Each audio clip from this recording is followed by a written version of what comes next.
Suivez tous les lundis, mercredis et vendredis votre émission Toc Toc. Toc Toc passe au crible les grands sujets de l'heure et développe des thématiques sur le plan social, politique, économique, sportif et culturel. En studio pour en débattre des journalistes et des experts. Rediffusion la nuit à 22h30.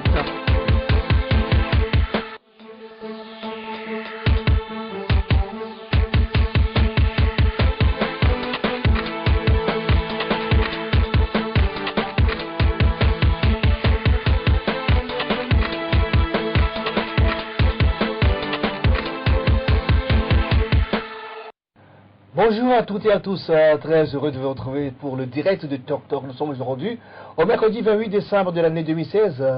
Soyez la bienvenue. Ce matin, nous recevons comme d'habitude des confrères en studio pour décrypter l'actualité de ces dernières heures chez nous ici au Togo. En studio ce matin, nous avons Dieudonné Kourola qui est le patron du journal Togo Matin. Bonjour Dieudonné. Bonjour Junior, bonjour fidèles téléspectatrices et téléspectateurs de la chaîne du futur, de même pour les auditeurs et les auditrices de City FM. Le message est reçu. En face de Dieudonné Kourola ce matin, nous avons Justin Anani, il est le directeur du site d'information togovision.com. Bonjour. Bonjour Junior, bonjour à toutes et à tous, bonjour à tous ceux qui aiment cette émission. Dans la seconde partie, nous aurons tout à l'heure le professeur Michel Gouyaké. Il est le secrétaire national chargé de la stratégie de la CDPA. Avant de suivre, voici la une des journaux.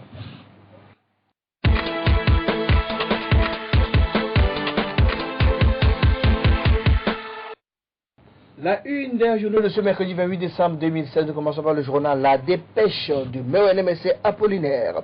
Route Lomé-Vaughan en foin, corruption et impunité à ciel ouvert. Après 26 milliards de SECO, 30 milliards de China Road. Élection du nouveau bureau exécutif de la CCIT, le président Meba plébiscité les états généraux du secteur privé pour bientôt. Grève du C7, le point de vue du ministre Bavara, les 7 centrales syndicales montent au créneau.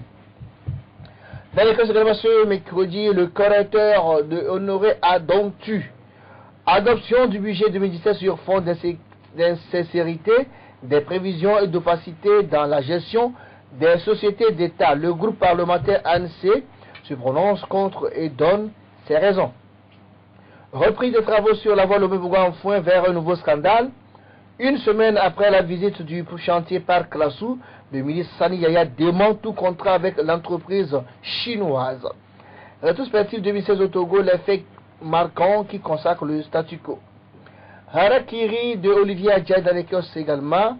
Vœux de fin d'année du parti Obu pour 2017, Agboume Kodo rêve d'un Togo prospère et épanoui. Sécurité des fusils et cartouches saisis à Saint-Cassé par les polices togolaises et burkinabé. L'indépendance express de Carlos Keto dans les kiosques.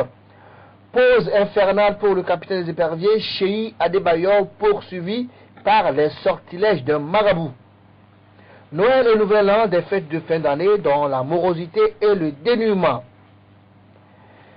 La nouvelle tribune de Elon Matissobo également dans le ce matin, économie au chemin parcouru en 20 ans par les 8 pays de l'UEMOA. Alerte, 300 sites web piratés à café informatique, dont unir.tg. Migration professionnelle des Togolais vers le Liban. 13 conditions pour régulariser l'emploi des travailleurs togolais au Liban. Pipo Mag de Papoujo dans les caisses également. Bonne année, bonne fête, sommet safari made in for en 2017. Eh bien, c'est tout pour la une des journaux de ce mercredi. Le jingle annonçant la première partie de l'émission.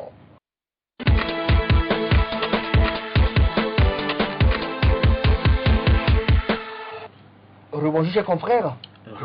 On va parler du budget 2017 qui a été finalement voté hier par les députés Vaille Vaille. De 10h à 20h, les députés étaient hier donc au siège du Parlement, au Palais de Congrès. Ils ont dépluché le budget point par point. Tout le document volumineux a été lu pendant 4 heures de temps par l'honorable Toussa Gameli. On l'a félicité pour cet exploit. Et après, les débats sont ouverts. Sans surprise, la majorité continue pas unir à voter pour. L'ANC a rejeté le budget, a voté contre. Justin, vous avez suivi peut-être les grandes lignes de ce budget. L'ANC, par exemple, de son côté, a évoqué certains points pour ne pas voter ce budget.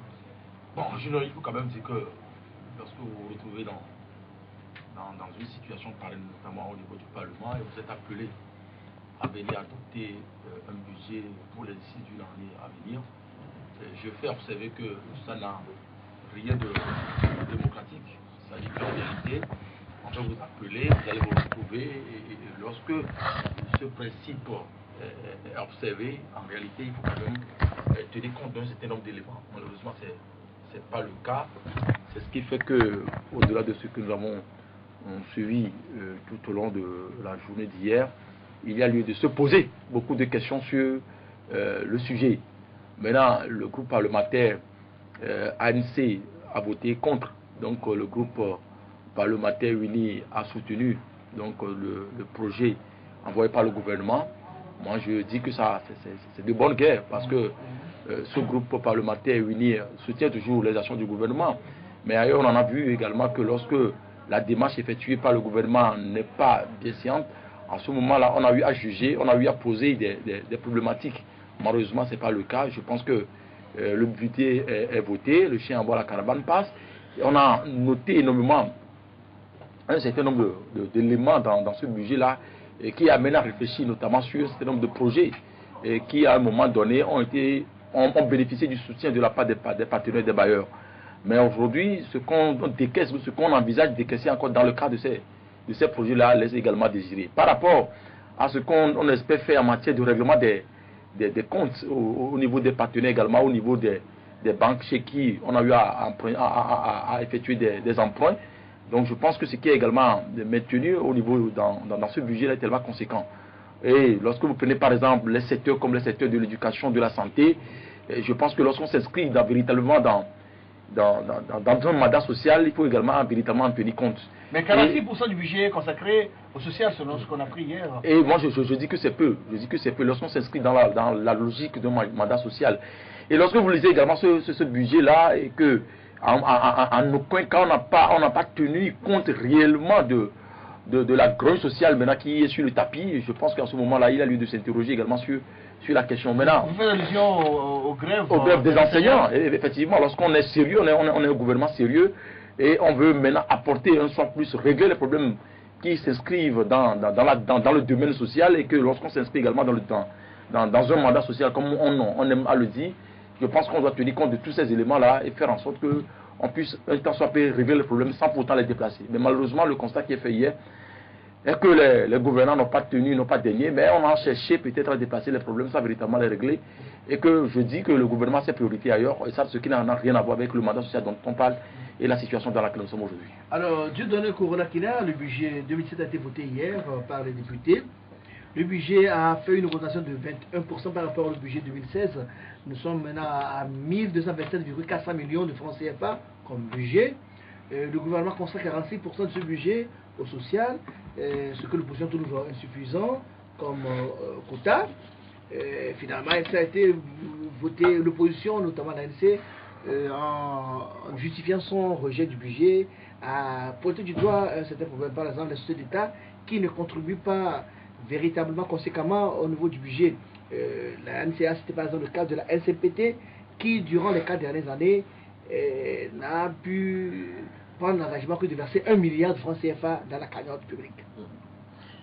Merci Junior, déjà. Et avant toute chose, si tu le permets, parce que je voudrais rattraper un exercice auquel j'ai manqué au tout début de l'émission, c'est de souhaiter joyeux Noël et bonne année en même temps aux téléspectateurs et téléspectatrices, parce que c'est le dernier mercredi de l'année 2016 et il me semble que ce serait séant que de se livrer à cet exercice. Moi j'aurai l'occasion de le faire vendredi. Tout à fait, tout à fait. Voilà. Maintenant, pour revenir au sujet, donc tout d'abord sur la question de la part du social dans le budget. 46% pour le budget 2017 équivaut à 46% pour le budget 2016. Et beaucoup estiment que c'est peu. Mais sauf que tu viens de le souligner, le budget est en hausse. 21% d'augmentation. Donc 46% de 2016 n'est pas 46% de 2017. Il faut déjà l'observer. Hein? Il est vrai que le budget était à 46% l'année dernière, 46% l'année prochaine, en 2017. 46% de 2016 n'est pas pareil, puisque le budget est en hausse. On est bien d'accord. Et donc, par rapport à ça, déjà même 46%, c'est presque 50%. C'est presque la moitié. Mais tu n'oublie pas que au niveau de l'UEMOA, il a demandé aux États, non, je vais vous rappeler un truc, oui. Il a demandé aux États au niveau de l'UEMOA que 35% du budget soit consacré à la santé seule.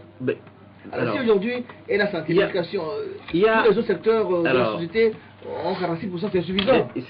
C'est peut-être insuffisant, mais il y a des efforts, et notamment à travers un projet, un grand programme, qui s'appelle le PUDC. Qui a été lancé seulement au mois de juin et qui a mis seulement 4 mois pour entrer dans sa phase effective. Nous constatons effectivement que dans le budget, le PUDC prend une bonne part. Mais tout ça, ça peut justifier justement le mandat social cher au chef de l'État, il me semble. Maintenant, sur la question du rejet par l'ANC, c'est de bonne guerre, Justin Anani l'a dit. Dans toute démocratie, il le faut. Les partis d'opposition ne sont jamais sur les mêmes longueurs d'onde que les majorités au pouvoir. Et c'est le contraire qui nous aurait surpris, que tous les députés à l'Assemblée votent. Maintenant, la question le refus de certaines sociétés d'État de participer au budget, c'est déplorable tout à fait. Mais on peut aussi noter qu'il y a des efforts depuis quelques années pour assainir un peu, notamment à travers l'instrument que nous tous nous connaissons et qui s'appelle l'OTR. C'est pour ça qu'il y a des questions quand même, parce qu'un budget qui est en hausse comme ça de 21% peut se poser des questions. Qu'est-ce que le gouvernement compte faire justement pour pouvoir rassembler de l'argent et combler justement tous les vides possibles? Et quand on se rend compte en même temps qu'il y a des sociétés de l'État qui refusent de participer au budget, il y a effectivement des questions à se poser. Et donc, il faut que le fait que la SNPT qui ramasse les phosphates, on n'investit pas beaucoup pour ça, parce que depuis plusieurs années déjà, on sait qu'ils n'ont plus il faut poser la question au gouvernement.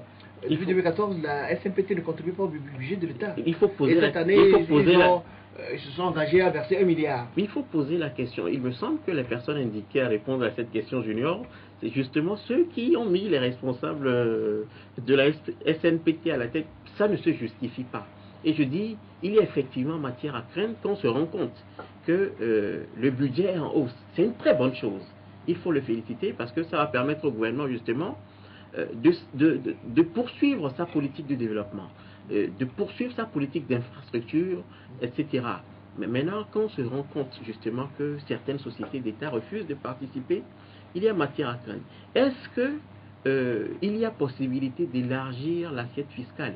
Est-ce que ça veut dire qu'on va mettre davantage de pression fiscale sur les jeunes entrepreneurs togolais qui se plaignent déjà pour beaucoup? On sait aussi que quand on parle de fiscalité, c'est seulement environ 20 ou 25% d'entreprises qui payent sérieusement leurs impôts. Les études le démontrent. Et est-ce que ça veut dire que un secteur comme l'informel, nous savons que nous avons une délégation de l'organisation du secteur informel qui est appelée justement à organiser ce secteur de sorte que ce secteur puisse participer au budget participer à l'économie nationale. Est-ce que la délégation, la DOCI, va pouvoir vraiment se mouiller, se mettre au travail pour permettre, parce que nous sommes tous d'accord que le secteur informel constitue un manque à gagner important en matière de fiscalité. Bon, il y a des questions. Moi, je préfère rester, mais je dis, une hausse du budget, c'est de bonne, c'est à féliciter, c'est tout bénéf pour nous tous. Hein.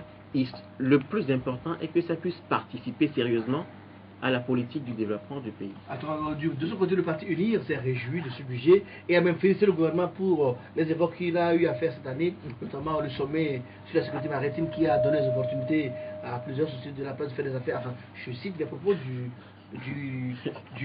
président du groupe parlementaire UNIR, Christophe Tchao, hier. Il a dit que ne pas voter ce budget, c'est fuir ses responsabilités. Et en tout cas, à UNIR, ils ont pris leurs responsabilités. Ils ont voté pour le budget. Moi, je dis que l'UNIR a toujours emprunté, soutenu l'action du gouvernement.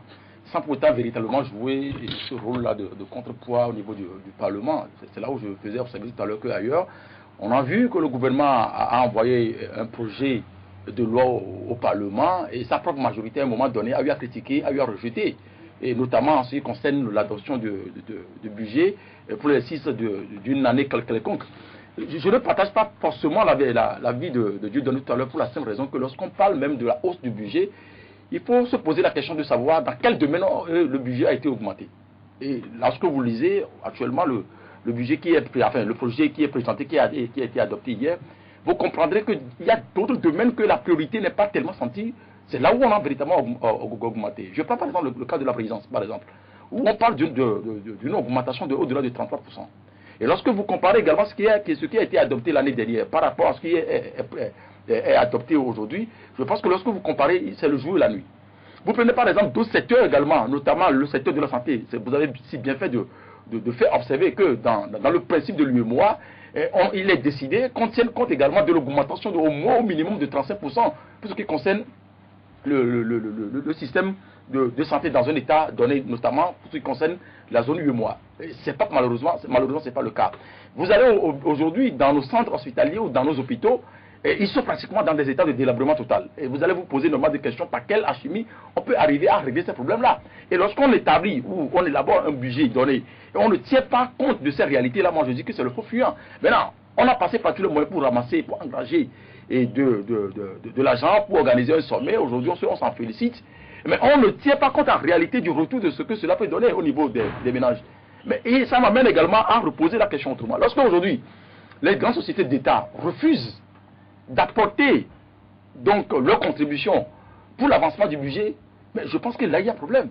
Parce qu'on ne peut pas seulement se camper dans la logique de courir derrière les petites et moyennes entreprises et qui payent chaque fois donc les impôts au niveau de l'État et que les grosses sociétés refusent de payer, d'apporter leur contribution. C'est ça, c'est aberrant, on ne peut pas comprendre ça.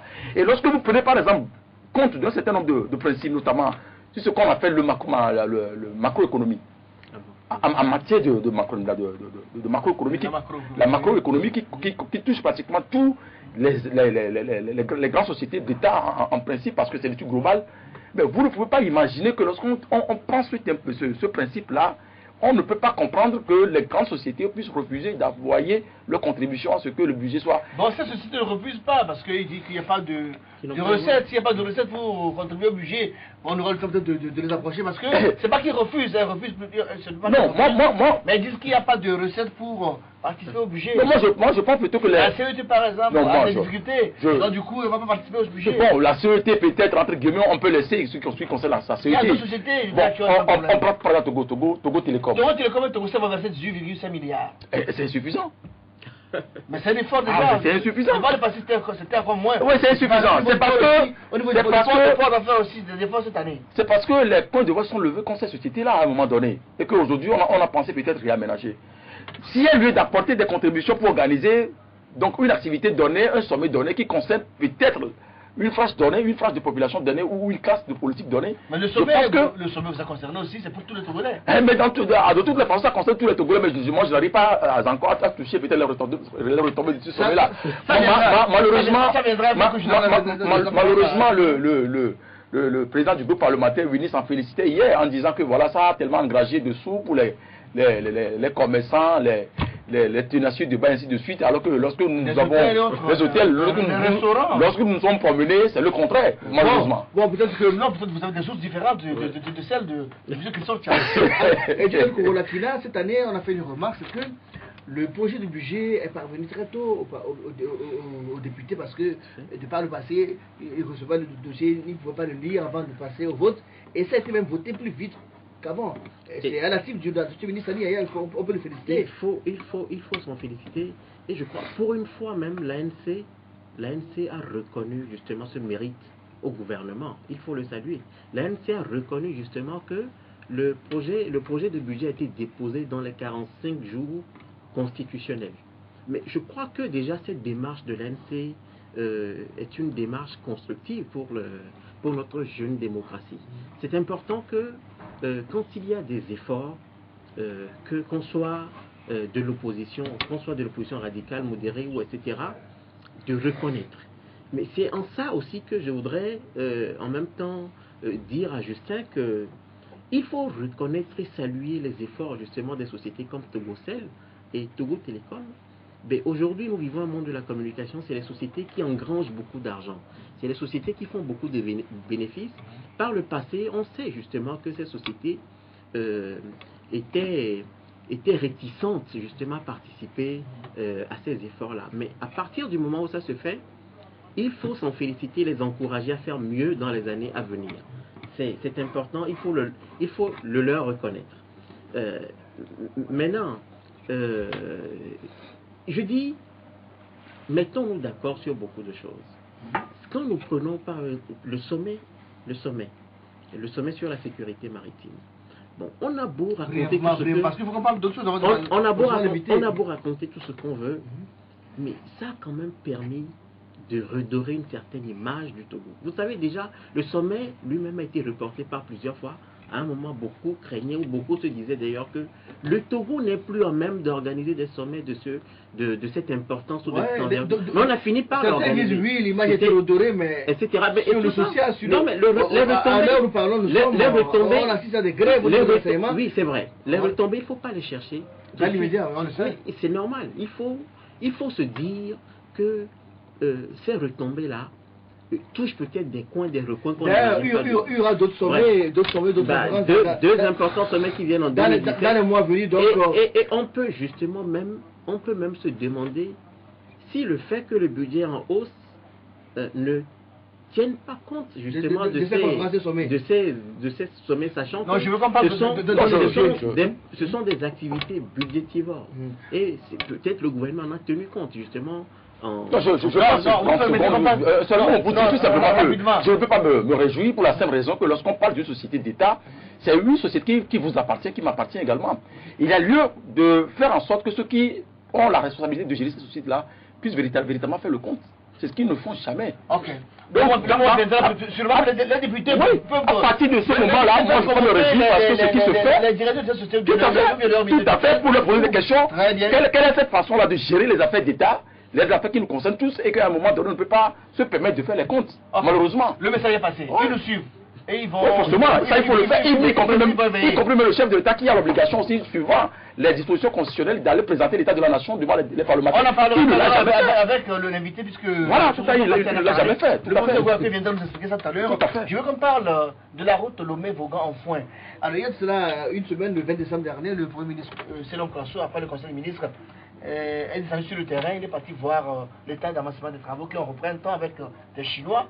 On l'a vu s'exprimer, il a dit voilà, les travaux ont été remis à une société chinoise et que la société a 24 mois pour rendre la route et que si vraiment cette fois-ci il y a des failles, le gouvernement va pas lésiner, va sévir.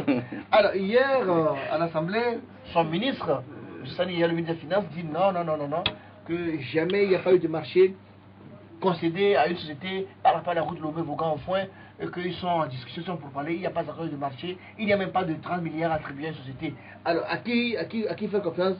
Pourquoi ce cafouillage du gouvernement? C'est tout à fait, c'est un cafouillage en effet, et on ne peut pas se l'expliquer, dans la mesure où le minimum aurait voulu que, en tout cas toutes les parties prenantes, c'est-à-dire tous les acteurs dans ce secteur s'entendent sur le minimum. Sauf que c'est le chef du gouvernement qu'on a vu la dernière fois sur le chantier, et c'est son image qui était engagée. Maintenant, c'est son ministre qui vient dédire un peu l'action de son chef. Et on peut bien se poser des questions pour savoir si tous sont au même niveau d'information. Voilà, si tous sont au même niveau d'information. Maintenant, ce qu'on ne comprend pas quand on écoute ou quand on a suivi le ministre hier, mais il dit clairement que les partis sont pour parler. Oui. Les partis sont pour parler. Il n'y a pas d'accord. Mais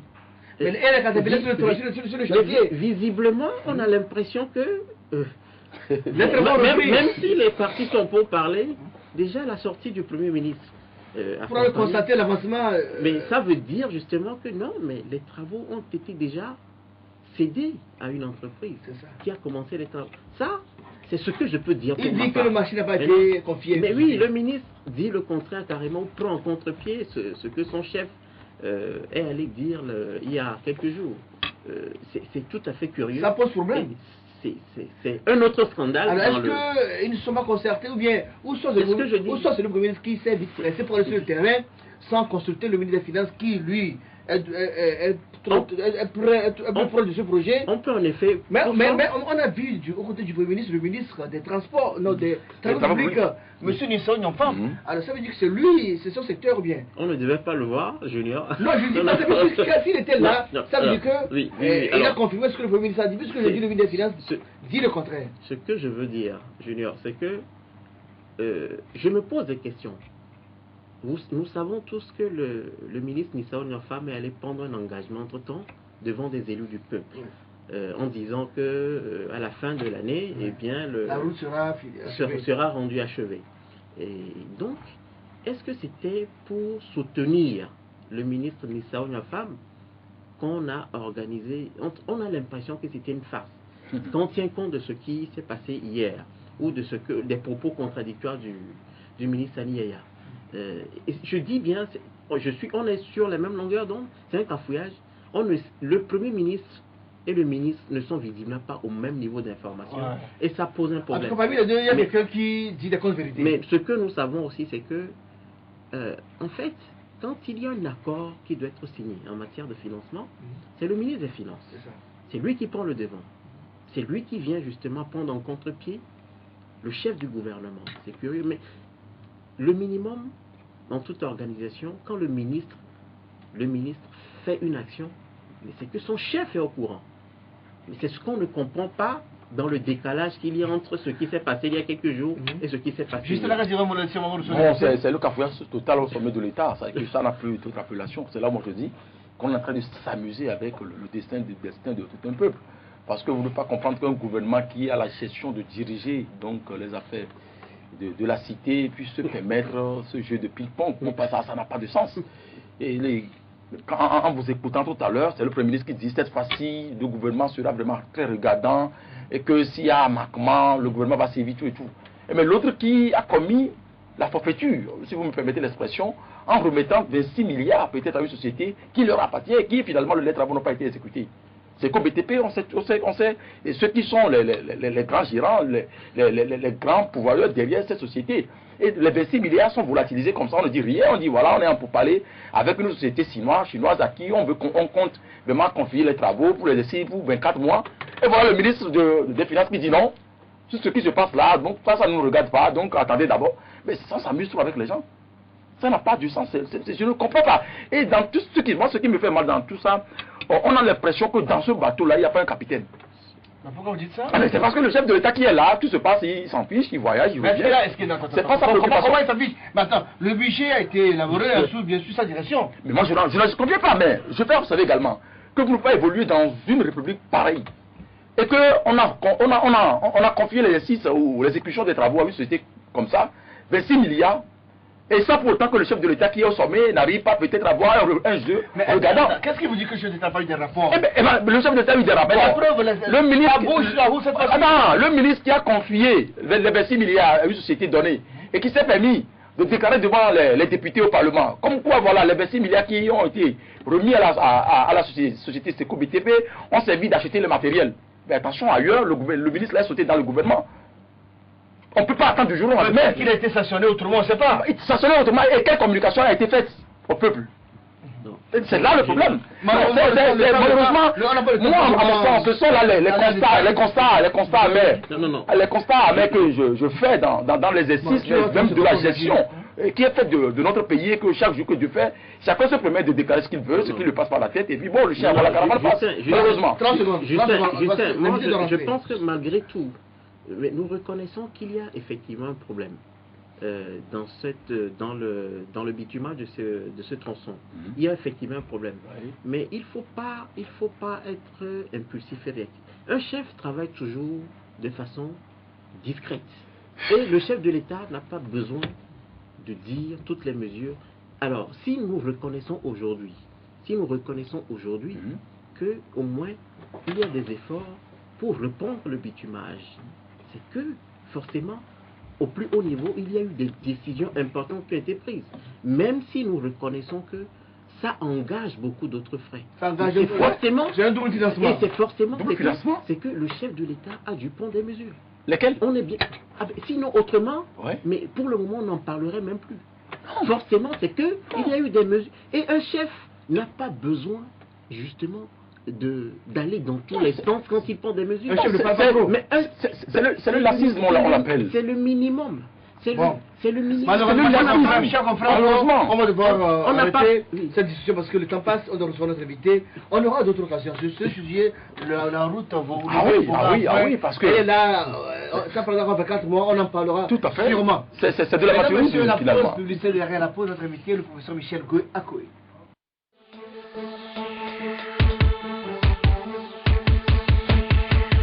Suivez tous les lundis, mercredis et vendredis votre émission Toc Toc. Toc Toc passe au crible les grands sujets de l'heure et développe des thématiques sur le plan social, politique, économique, sportif et culturel. En studio pour en débattre des journalistes et des experts. Rediffusion la nuit à 22h30.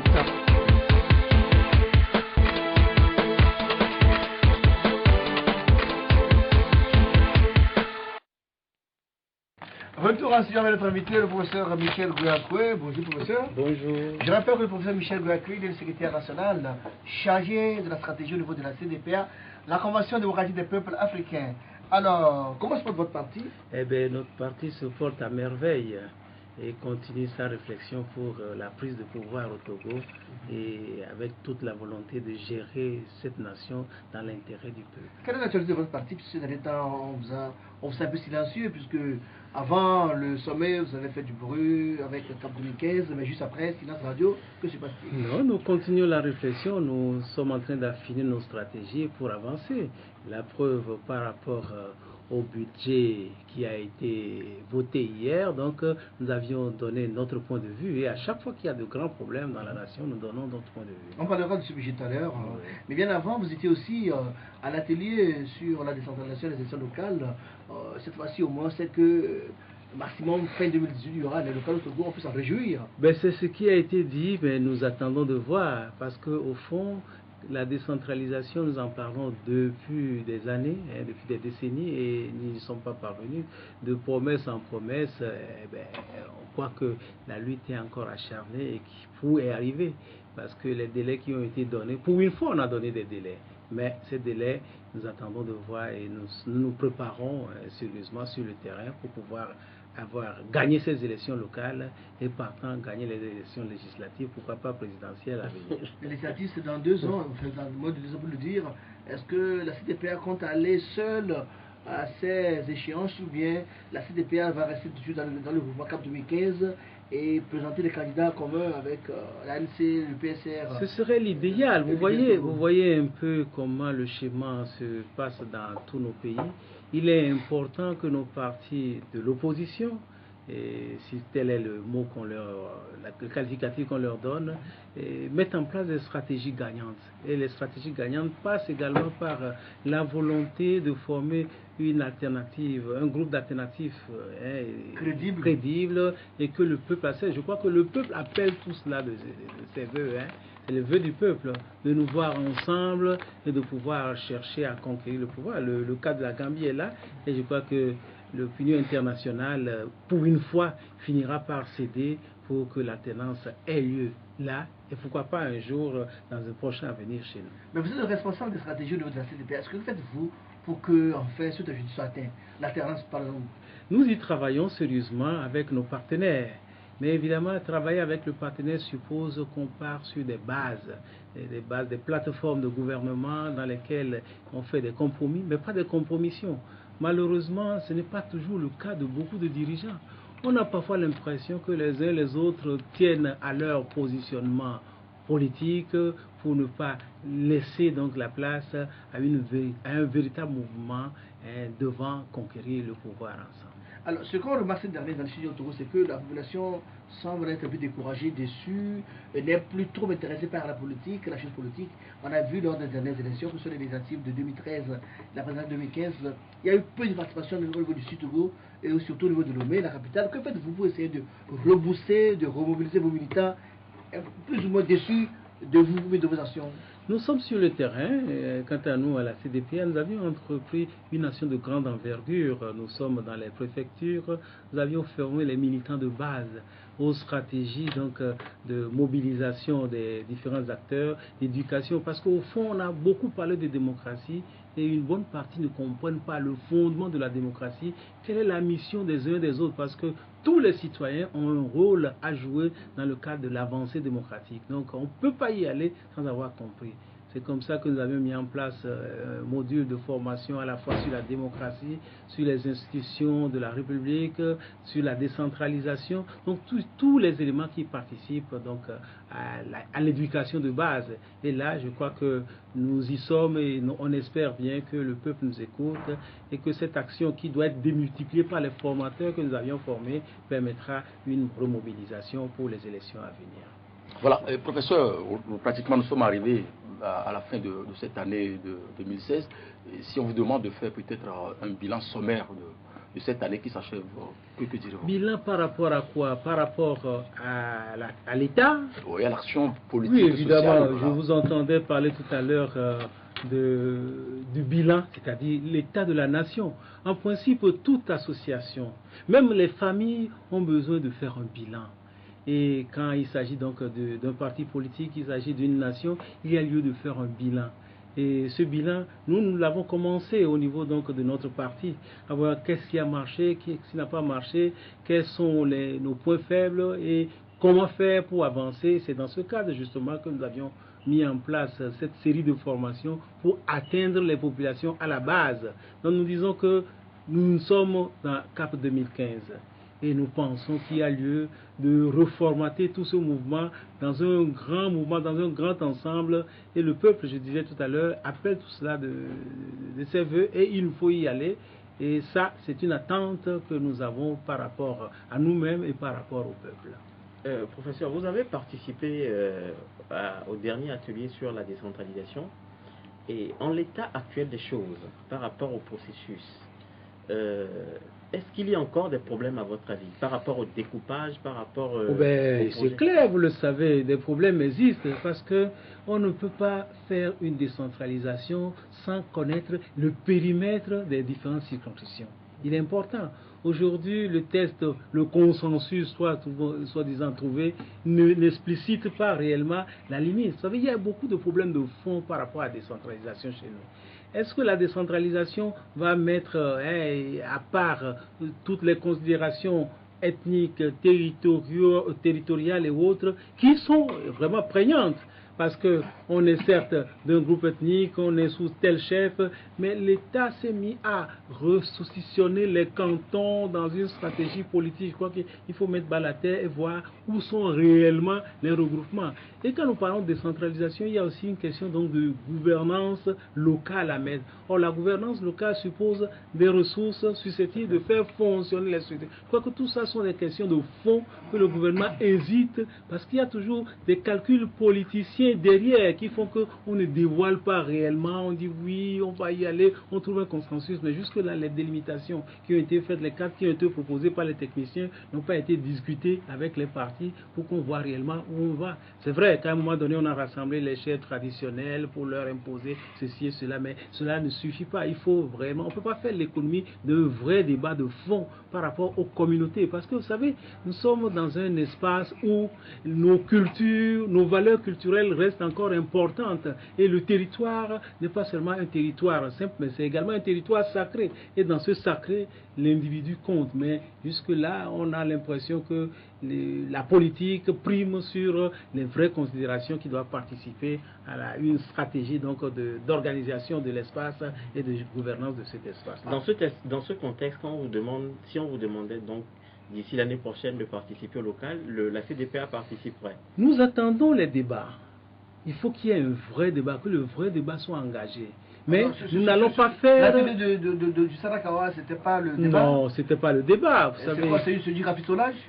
Quand on arrive, on peut voir les choses, dire non, ne vous en faites pas, les élections vont se faire parce qu'il y a une pression extérieure très forte. Vous savez, depuis longtemps, les partenaires nous disent, pour mieux voir clairement au niveau de la gouvernance locale, pour que les fonds que nous investissions soient bien suivis, il faudrait des acteurs locaux. Et dans ces conditions, on risque de vous couper les vivres si vous ne faites pas les élections locales. Et c'est dans ce cadre qu'on s'évertue à dire, voilà, on veut faire les élections, mais jusque-là, ce ne sont que des promesses. Je crois que le vrai débat doit s'engager très vite et qu'on puisse voir les périmètres et voir qui positionner. Mais d'ores et déjà, nous travaillons à positionner nos candidats par rapport aux différents... Alors si je vous comprends bien, l'atelier de l'autre fois qu'il y a eu, du Sarakawa, n'a servi à grand chose. On peut juste se réjouir que les acteurs se sont retrouvés, on a parlé, mais on n'a pas sorti les délimitations. Ce n'est pas sorti. Donc, ce n'est qu'une fois de plus. C'est du ressort de l'opposition, mais c'est du ressort du gouvernement. Nous, de tous au sens où le gouvernement fait une proposition, mais cette proposition ne peut être validée que quand elle est clairement mise sur la table, que tout le monde en discute. Le découpage est toujours fait par le gouvernement et envoyé à l'Assemblée qui toujours vote au dernier ressort. En principe, ce découpage, les partis politiques demandent qu'on leur transmette officiellement. Et à partir de là, le débat sera sur la place publique. Journalistes, tous les acteurs doivent participer à ce débat. Parce que c'est important, ça concerne tous les individus, tous les citoyens sont concernés, mais malheureusement, on a l'impression qu'on en fait une affaire de sous-main où certains sont informés, d'autres pas. Je crois que des ateliers, il y en a eu. Il y en a eu. Donc la décentralisation ne doit pas être un mythe, c'est une réalité. Parce que quand on entre dans la décentralisation, ça veut dire que nous avons une gouvernance directe où chaque acteur, chaque citoyen se sent concerné par la gouvernance. Un franc. À tout à l'heure, quand je vous écoutais, et je riais sous cap parce que, au fond, ce pays n'est pas gouverné pour que les gouvernés se sentent gouvernés. Parce que les gouverneurs ne se sentent pas gouvernés. La preuve, les gouvernants font beaucoup de choses en catimini. Et parfois, les discours contradictoires montrent très bien que nous sommes dans un système, je ne sais pas s'il faut parler de fin de règne, et quand vous voyez un peu comment les acteurs de premier plan se contredisent ici et là, ça veut dire que quelque part, on n'a pas réellement de gouvernants capables. Parce que c'est ça aussi, c'est une question de légitimité. Et dans cette légitimité, il faut rendre compte. Qu'on soit chef d'État, qu'on soit ministre, dans chaque secteur de la vie, il faut pouvoir rendre compte. Nous sommes au moment des bilans. Dans nos familles, il faut faire des bilans. Et quand on fait des bilans, le chef d'État aussi, quelqu'un parlait donc de l'État de la nation tout à l'heure, dit, c'était le moment. Mais parfois, quand on attend les discours, c'est des discours creux qui n'amènent pas forcément à nous dire, nous avons telle ressource, voilà comment ça a été géré, il y a tel service, comment ça a été géré.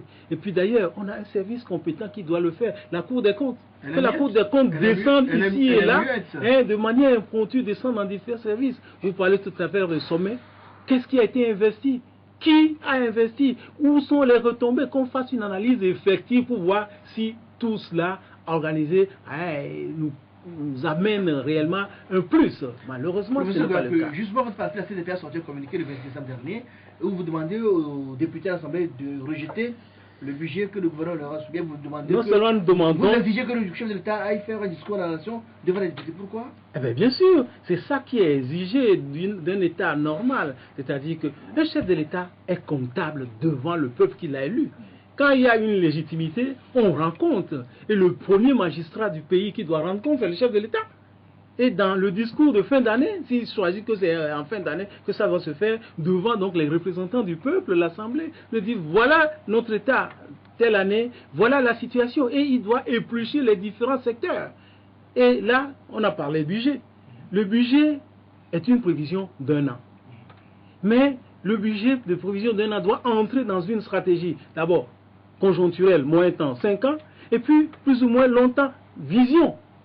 Qu'est-ce que nous voulons? Il y a très longtemps que nous créons émergence, émergence, émergence. Mais derrière l'émergence, il faut qu'il y ait une stratégie majeure de court terme, de moyen terme et de long terme. Et le budget entre donc dans le court terme. Et le court terme doit conduire vers un moyen terme et un long terme. Mais malheureusement, on augmente ici tel secteur, on diminue tel secteur. Et on fonde tout cela sur quoi? Sur l'endettement continu. Oh, si on s'endette comme cela, que deviendront donc les générations futures? Comment procède-t-on? Nous savons que Houphouët-Boigny, à un moment donné, s'est mis à endetter la Côte d'Ivoire pour faire un certain développement. Mais finalement, on a vu ce que ça a donné. Les résultats sont là. On a vu l'éléphant de l'Afrique de l'Ouest. L'éléphant au pied d'argile. Ça bouge quand même du côté. Ça bouge. Ça bouge. Jusqu'où ça va aller? Parce que ça bouge, ne pensons pas que c'est les infrastructures qui font bouger le pays. On a beau mettre des routes, on a beau mettre ici et là. Le quatrième point en construction.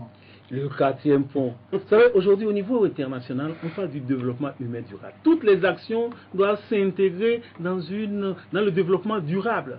Quand on investit ici, on dit, chez nous, j'ai écouté hier sur la télévision, on a fait le bilan du FNFI, on a fait le bilan de ceci, qui a tant de ceci, mais tout cela ne s'insère pas dans le développement durable. Une vendeuse de l'eau qui a pu faire prospérer ses affaires à un moment donné, on pense que c'est ça le développement. Non, le développement, c'est une affaire, vous savez, sans qu'il n'y ait pas une classe moyenne capable de prendre en charge le développement, alors il y a problème. Or, dans notre pays, ce qu'on remarque, il y a toujours l'écart croissant entre ceux qui accumulent et la classe d'en bas. Donc la classe moyenne n'existe pas. Or, la révolution, le développement ne peut se faire qu'avec l'augmentation de cette classe moyenne. Et cette classe moyenne, nous n'avons pas. On n'en informe pas. Professeur, que vous écrivez dans le communiqué, dont la CDP aurait apprécié l'effort si ce projet de budget 2017 n'avait pas privilégié le remboursement de la dette 35,12% des dépenses au détriment des salaires 15,8% des dépenses. Comment comprendre une telle orientation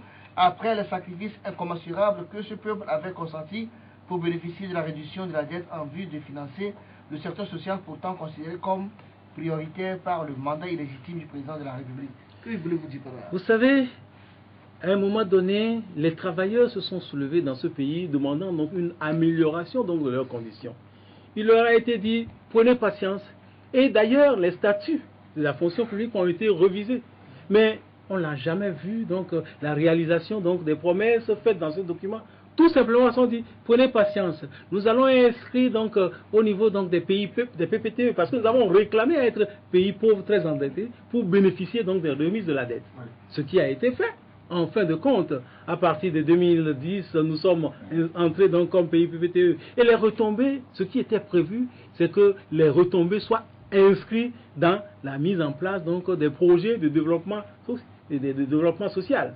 Or, qu'est-ce que nous avons constaté? On nous avait construit, certes, nous avons quelques routes de fait, mais il y a d'autres où l'argent est engouffré. Il n'y a jamais eu réellement une étude pour voir si les investissements qui ont été faits dans les normes. On a fait des routes, mais on ne sait pas combien d'années ça va durer. On a vu un peu au niveau de la route du Nord comment ça s'est dégradé finalement le contournement. Bon, combien ça a coûté? Il nous faut de l'expertise pour tout ça. Malheureusement, nous continuons de nous endetter. Et aujourd'hui, nous sommes encore dans le cycle de l'endettement avec un endettement de près de 70% donc réservé à notre PIB. Et c'est ce qui explique qu'une bonne partie donc du budget prévu, 35%, va payer la dette. Alors, c'est clair que quand on dit le budget est en augmentation et une bonne partie pour la dette exigible, ça pose problème. Certes, on nous dit c'est pour payer la dette intérieure. La dette intérieure, envers qui? Et certaines dettes intérieures, certaines ne sont pas justifiées. Parce que justement, ce sont des sinécures données à des amis, des entreprises amis. La preuve qui est là, la route de Vaughan dont vous parlez tout à l'heure. Comment on peut comprendre que dans une nation, on finance la construction d'une route, on donne à une entreprise qui n'a pas exécuté le travail, et jusque-là, on n'a pas encore fait l'expertise pour voir quelles sont les responsabilités. Le ministre est toujours en fonction. Alors là, ça pose un certain nombre de problèmes qui montrent que nous avons un problème sérieux de gouvernance et qu'il faut qu'on aille à l'alternance. Sans cela, je crois que le pays ne marche pas. L'émergence que l'on crie sur tous les toits n'est pas là. Donc le budget qui a été fait n'est pas un budget qui doit nous permettre d'avancer, de devenir émergent comme on le prétend, mais c'est un budget, une fois de plus, fait pour rafistoler un certain nombre de choses, pour distribuer des prébendes à ceux qui sont au pouvoir et éviter de former cette classe moyenne indispensable pour le développement. Alors vous continuez dans le document en disant, je cite, le gouvernement prétend que ce projet est axé sur l'atteinte des objectifs de la stratégie de croissance accélérée et de promotion de l'emploi SCAP, alors que la part des dépenses consacrées à ce plan stratégique n'est que de 55,61%. Comment comprendre qu'un gouvernement responsable prétend développer nos secteurs à forte potentialité de croissance, renforcer nos infrastructures économiques, renforcer la gouvernance, promouvoir un développement participatif équilibré et durable, et enfin développer le capital humain, la protection sociale et l'emploi avec des aides et surtout avec des prêts dont le remboursement redevient un fardeau insoutenable pour notre économie. C'est de Roger. Pourquoi? Eh bien, d'abord, prenons le secteur de l'agriculture. Nous sommes un pays essentiellement agricole, dit-on. 70% donc des populations donc, sont dans ce domaine. Ce budget ne prévoit pas réellement une avancée dans ce domaine. Nous avons eu le projet PNEASA qui était là, financé par la Banque mondiale, mais encore que là, le suivi n'est pas là. La Banque mondiale ne peut pas être toujours à notre chevet. Il faudrait des actions de profondeur sur le terrain. Or, et tout ce qui est fait ne concourt pas réellement à forger une économie de base susceptible. Et là, des ressources humaines. J'ai appris par exemple que au niveau de la santé, comment le CHU a besoin d'agents. Les gens ont été formés. Vous savez ce qu'ils font? On les prend comme, donc, ce n'est même pas des journaliers. Ils font des gardes de nuit. On leur paie juste la nuit. On leur donne l'espoir que bientôt on va les engager. Mais malheureusement, on ne les engage pas. Des ressources entrent. Qu'est-ce qu'on fait? On leur fait faire un concours, les résultats ne sont pas donnés. Maintenant, on va voir l'ANPE, on dit, l'ANPE recrute nous, les agents. Oh, quel état farfelu, qui vole, qui exploite, qui escroque ses citoyens. Mais donc, on les prend. Comment vous l'escroquez, monsieur? Quand vous faites un travail, quand vous prenez quelqu'un pour dire, on veut le former, pour qu'il devienne un agent, donc, mais il faut quand même payer ses services. Oui, des gens, pour trouver les moyens. Ce sont les ressources de l'État. Vous avez parlé tout à l'heure des ressources de l'État. Les ressources de l'État, d'abord, il faut que les... L'État vous dira qu'il y a d'autres priorités. Les priorités, quelles sont-elles? Qui définit les priorités? Qui définit les priorités? C'est le gouvernement. Les priorités, le gouvernement, mais dans un cadre. Or, nous n'avons pas ce cadre de définition des priorités. Les priorités sont les priorités des gouvernants. Les priorités que nous avons au Togo sont les priorités. La santé, est-ce que c'est une priorité à redéfinir? L'éducation, est-ce que c'est une priorité à redéfinir? Dans le système universitaire, vous savez ce qui se passe. L'État procède à l'électrification rurale. L'État construit des routes, l'État fait des chantiers. N'est-ce pas? Et on vous dira que l'argent va de ce côté aussi. Oui, tout à fait. Les marchés qui sont construits. Tout cela constitue donc des priorités. Mais les priorités, on les organise, on les hiérarchise. Et c'est comme ça qu'on peut avancer. Il ne s'agit pas donc de faire des saupoudrages ici et là et d'en faire une diffusion sur les médias. Et parfois... Hier, vous avez vu le rapport, madame. Oui, je vous ai dit... Plus de 200 000 personnes ont bénéficié des prêts. Alors, est-ce que c'est dans la durée? Sont sortis un peu de leur misère.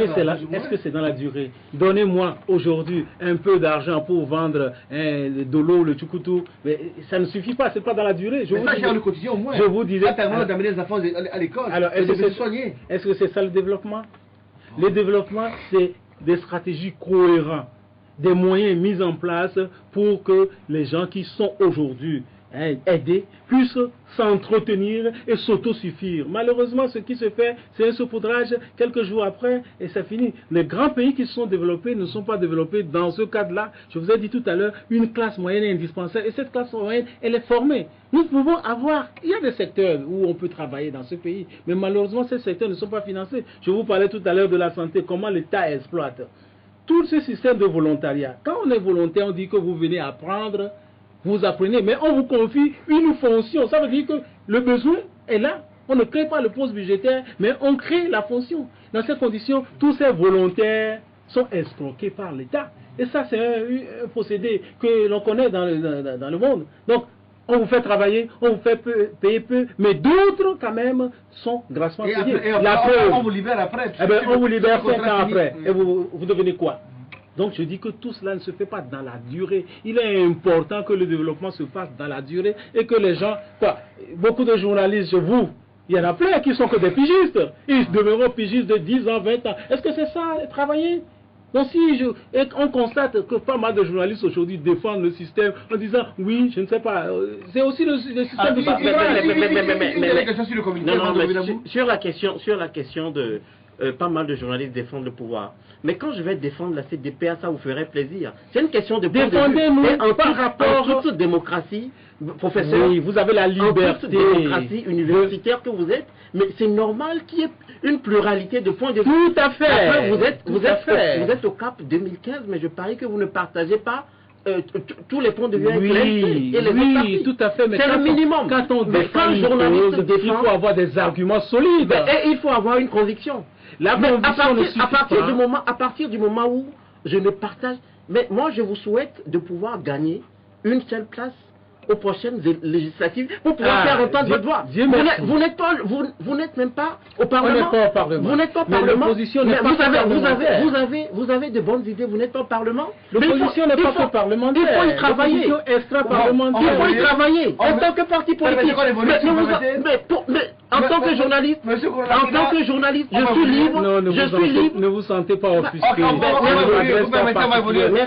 ne m'adresse pas particulièrement à vous. Professeur, enfin, votre communiqué dénonce, vous trouvez qu'il y a la loi de finances gestion du ministère donne trop de poids aux dépenses communes diverses qui se passent de 7,5% du budget 2016 à 8,5% du budget 2017. Pourquoi? Alors, les dépenses communes dont nous parlons, parfois, il y a un ensemble de caisses noires où on ne sait pas toujours. Vous savez, dans un pays, quand on dépense 1 franc, il faut rendre compte. Mais malheureusement, il y a des frais généraux qui passent dans des systèmes qui ne rendent pas compte. Et c'est ça que nous disons. Oh, ces frais augmentent alors qu'il y a des besoins ailleurs. Et il me semble que la Cour des comptes, telle que nous l'avons, doit jouer son rôle. Et au finalement, chaque année, nous donner un rapport de l'État. Moi, je dis, traditionnellement, nous avions vu à l'époque coloniale où, une fois le budget exécuté, il y a ce qu'ils appellent le compte définitif, où on épluche, dit voilà, finalement, ce budget a été exécuté de telle manière, de telle manière, de telle manière. Voilà les problèmes. Et on tire les leçons. La loi de règlement, dites. La loi de règlement. La loi de règlement. Chez nous, on attend longtemps, on ne le voit pas toujours. Et il faut rendre ça public. C'est la loi de règlement. Et c'est ça qui est important, qui montre l'état de la bonne gouvernance. Professeur, vous avez touché un point tout à l'heure.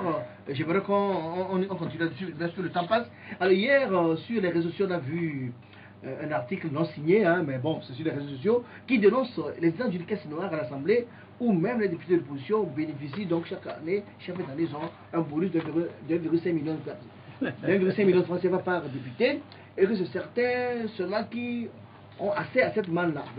C'est pas moi qui le dis, ça fait le tour des réseaux sociaux depuis hier. Puisque vous dénoncez la caisse noire, est-ce que vous dénoncez cette caisse noire aussi au niveau des députés ou les opposants aussi ont... Partout, quel que soit le cas, une caisse noire est une mauvaise gestion. C'est vrai qu'il y a des fonds sur lesquels un gouvernement, un chef peuvent avoir une droite discrétionnaire pour gérer. Mais là, il y a un niveau où on contrôle cette discrétion. Il ne faut pas que la discrétion dépasse ce qui est légal. Or, malheureusement, dans nos pays, on n'a pas toujours la clarté sur ces aspects-là. Que le chef de l'État ait donc des frais d'hôtel, que ceci, que tel ministre a des frais. Ça, c'est écrit dans les textes. Mais il y a un contrôle là-dessus, il y a un niveau de contrôle. Mais quand il n'y a pas de niveau de contrôle, c'est clair qu'il faut le dénoncer. Et ça, je pense que si au niveau de l'Assemblée ça se fait, et que même des députés de l'opposition participent à cette façon de gouverner de manière non transparente, alors là... Pour l'instant, nous n'avons pas le preuve, mais je vous dis que l'information fait le bruit, on va y voir clair, peut-être dans les jours à venir, on va approcher les députés. Tout à fait, il faut demander s'ils ont reçu... Il faut avancer. Nous sommes en décembre, peut-être qu'ils vont recevoir les 1953. Ah oui, on va leur demander. Il faut faire l'investigation. Professeur, j'ai une question, peut-être une préoccupation. C'est une disposition constitutionnelle qui est établie depuis, notamment ce qui concerne le Conseil économique et social, et qui en réalité n'existe pas jusqu'à ce jour. Vous êtes de l'opposition. Quelles sont les démarches que vous menez à ce que ça soit réalisé? Nous avons toujours demandé que toutes les institutions soient mises en place. Malheureusement, pour ceux qui nous gouvernent, toutes les institutions qui sont capables d'être des contre-pouvoirs ne sont pas mises en place. Et quand on les met en place, on veut les avoir à sa sorte de manière à les utiliser. Ce conseil, par exemple, quand nous parlons donc de stratégie, nous parlons donc de vision, ce conseil doit y travailler. Moi, la dernière fois, ça m'a fait beaucoup rire, notre collègue Nouboupo Kako est arrivé pour la présentation d'un ouvrage, on m'a convié, et cet ouvrage, c'était quoi? Cet ouvrage portait donc l'envol de l'épervier, mais l'épervier a ses ailes mouillées. Il ne s'envole pas, malheureusement. Pourquoi? Tout simplement parce que ce document n'est autre chose que l'état des lieux fait par la commission mise en place pour penser la vision. Or, cette commission a fait l'état des lieux, a fait un travail merveilleux où ils sont partis donc depuis les problèmes, les valeurs éthiques, etc., pour diagnostiquer l'état Togo. Malheureusement, ce travail a été mis sous panier. Sous panier, et maintenant, on dit, on fait la vision. Mais sur quoi se fonde cette vision? Quel Togolais voulons-nous demain? On a vu, il y a un fonds qui est consacré à cette vision du oui, quelle vision? Dans nos budgets, on en a toujours prévu. La preuve pour le sommet dont vous avez parlé, j'étais avec le ministre, il dit non, c'est prévu au budget. Quand de tels sommets sont prévus au budget, juste pour redorer le blason donc, de notre pays, alors que nous avons des besoins urgents, alors ça pose problème. Donc le budget augmente, mais si c'est pour des sommets que ça augmente, alors là, je suis désolé de dire que nous sommes mal gouvernés et qu'il y a lieu qu'il y ait une alternance réelle et qu'on soit gouverné mieux. Mais se gouverner mieux, c'est aussi que le peuple soit éduqué, ait conscience qu'il doit demander des comptes. Et ces comptes, le premier responsable, c'est le chef de l'État. Donc faire l'état des lieux de la nation à chaque moment pour nous dire sur tel point, voilà ce que nous avons fait. S'il y a des erreurs, reconnaître qu'il y a des erreurs et qu'on puisse parler, discuter et qu'il y ait des lieux. Le Conseil économique et social doit pouvoir permettre donc cette réflexion et verser la réflexion au niveau du gouvernement. Mais ces institutions de contrepoids sont étouffées ou n'existent pas, on n'en veut pas. Voilà, merci professeur Goyakwe, malheureusement juste année l'émission tire à sa fin. On vous laisse la conclusion. La conclusion, c'est faire appel, comme nous sommes en fin d'année, faire appel aux gouvernants qui nous rendent compte, qu'ils rendent compte de l'État, qui nous disent leur réussite, mais qui n'oublient pas de nous dire également leur échec, d'appeler donc le peuple à cette réaction pour qu'en fin de compte, ceux-là qui nous dirigent comprennent que nous ne sommes pas des niais, et de continuer à nous gérer comme ils le font. Et ce peuple doit se réveiller pour demander que nous soyons mieux gouvernés, pour que nous ayons un Togo prospère et calme. Merci, mesdames et messieurs. Tant de ce jour s'achève ici. Nous disons avec ce plateau avec le professeur Michel Goyakwe. Il est le secrétaire national de la stratégie au niveau de la CDPA, Convention démocratique des peuples africains.